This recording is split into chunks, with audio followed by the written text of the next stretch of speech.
Hello there, everybody. Welcome back to Star Wars Lads. Hope you're all having a great holiday season as we wind down 2023. Every year we do two videos, the first one being our rankings of the top 10 Star Wars stories of 2023. We will be running down our joint list and then revealing our individual rankings here. Make sure you've liked the video down below and you're subscribed to the channel for more great Star Wars content here into the future and into the new year. If you want to see more rankings like this, make sure you let us know in the comments below, and also let us know your top 10 favorite Star Wars stories of the year. Without further ado, let's move on to our Star Wars Lads number 10 of 2023.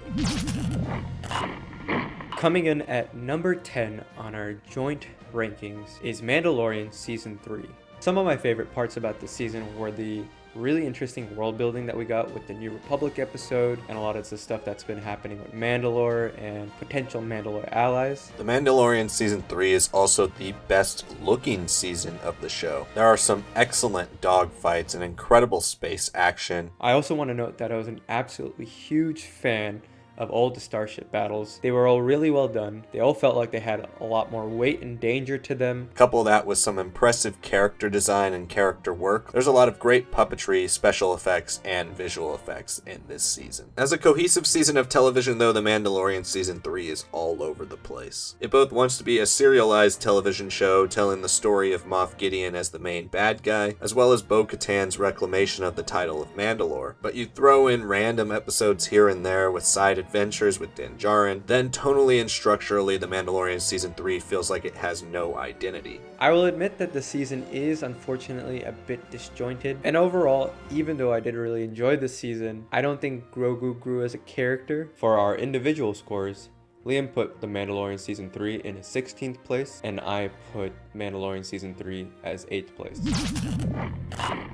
At number 9, we have the comic book miniseries by Charles Soule, The High Republic, The Blade. The High Republic, The Blade is a Phase 2 story of Porter Engle, also known as the Blade of Bardotta. This miniseries takes a very interesting angle, focusing on the relationship of Porter Engle with his chosen Jedi sister, Barish. Their dynamic is sweet and interesting, and there's a lot of imagery of fantasy and Western combined. I felt that The Blade was one of the better examples in Phase 2 that really represented the quest of the Jedi. I was a big fan of the artwork as well. There was a lot of stuff in this that reminded me of very much Tales of the Jedi iconography. Seeing Porter here at his peak is something High Republic fans have wanted to see for a while now, and it was very satisfying. As for criticisms, the story does wrap up a little quickly. My biggest critique / con of this whole Blade miniseries is the fact that the relationship between Porter and Barish is halted by her decision to just leave the Order. There will be a sequel to it in the future, so hopefully some of those qualms are satisfied by the time we get the follow-up story. This was my favorite comic book series of the year, and I had it at my number 9, while it just missed out on being on Sanak's top 10.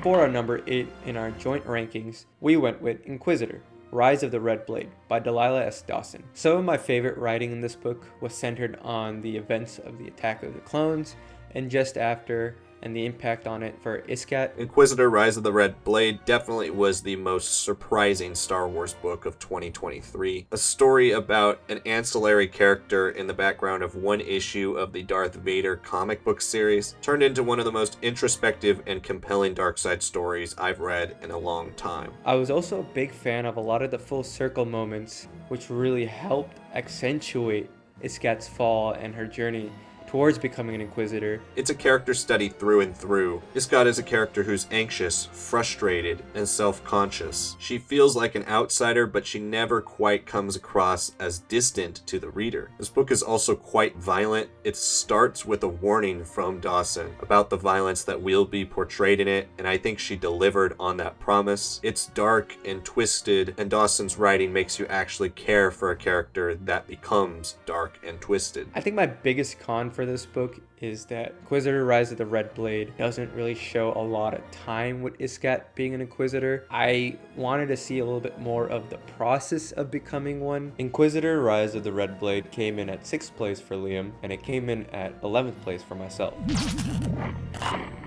Coming in at number 7 is The Bad Batch Season 2. Most of the strengths in The Bad Batch Season 2 come from its characters. Where Season 1 was focused on more of an ideological difference between the Batch and Crosshair, what it means to be a clone, Season 2 definitely focuses on the Batch themselves. We get much more character development for characters like Tech and Echo, raising their status in the Batch to amongst the best in the crew. For me, one of the best pros of this season was a lot of the development for the clone troopers outside of the Bad Batch, but with season 2 having a lot wider of a scope, the focus on seeing how other people in the galaxy in this very early days of the Empire was really awesome to see. When the Bad Batch Season 2 does return to the main plotline, those episodes remain amongst the most effective in the entire series. Some great intriguing political elements, really exploring the early Imperial Senate. Standout episode for something for Clone Wars enthusiasts was definitely the solitary clone.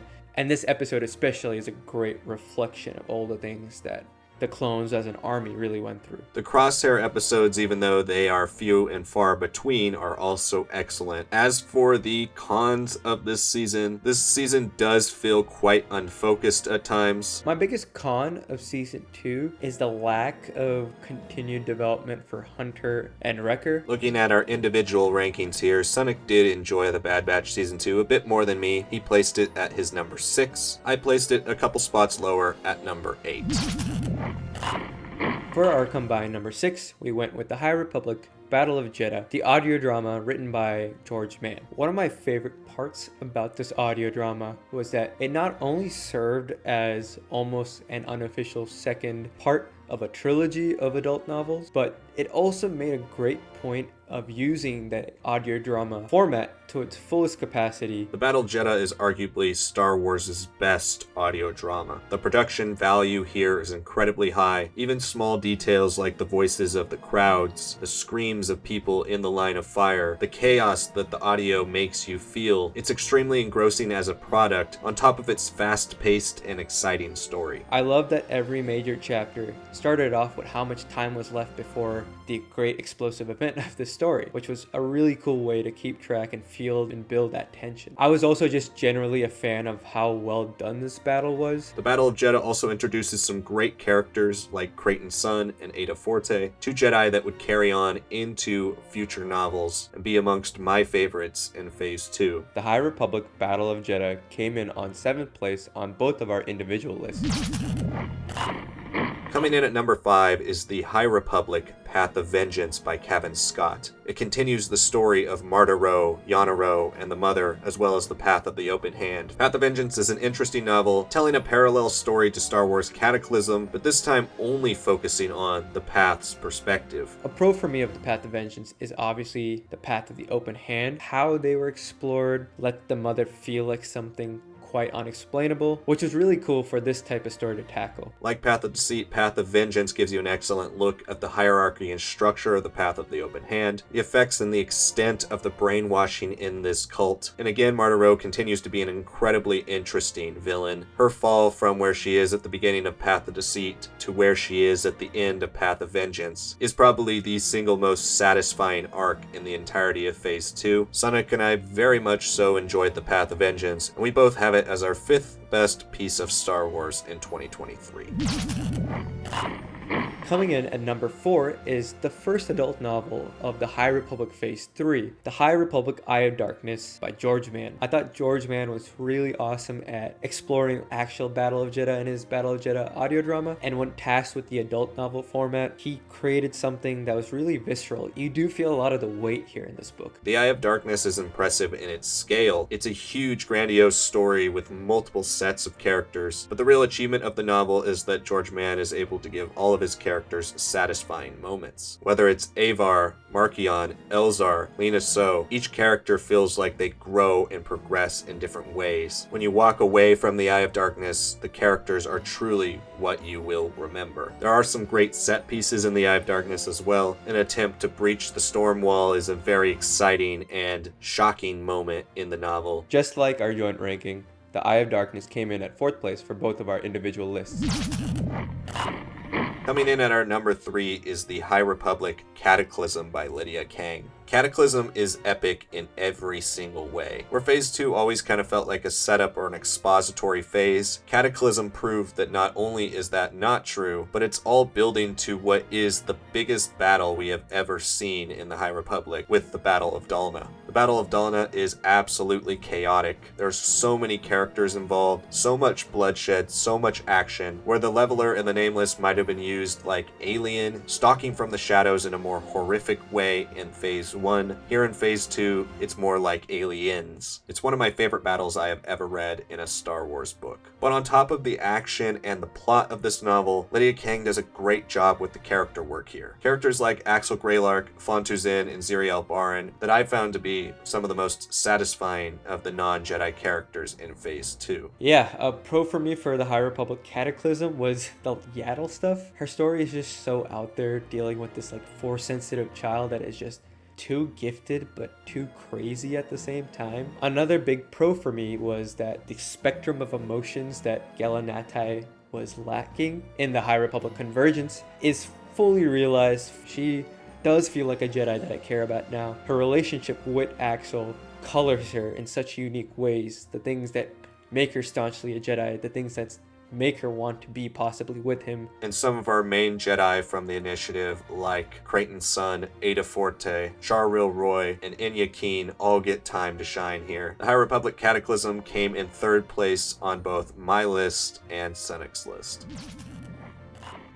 Coming in at number 2 is Ahsoka. Ahsoka is a Star Wars animation fan's dream. Seeing characters like Ahsoka Tano, Sabine Wren, Ezra Bridger, Hera Syndulla, Chopper, Hu Yang, and more all realized on the screen in ways that felt absolutely in line with their characterizations from the animation, and also in ways that continue to elevate their status amongst the most important characters in all of Star Wars was incredibly satisfying. I love the world building in Ahsoka, the incorporation of a lot of fantasy elements, further pushing the Dothamarian Night Sister lore into the main focus of a Star Wars story was something I didn't know I want, but now I absolutely love. A pro for me was Iman Esfandi. Brilliant casting. If there was anyone who immediately felt like his character, it was him. This was a character that we all waited so long to reconnect with, and he made it so worthwhile. I also have to give a massive shout out to Lars Mikkelsen as Grand Admiral Thrawn. The voice that he brought to Rebels continued to portray that soft, stoic, scary version of Thrawn that we saw in that show, and his physicality that he brought to the character here was very perfect for a Thrawn of this age. Another pro for me was the full realization of live action Ahsoka. We haven't really explored what this Ahsoka is like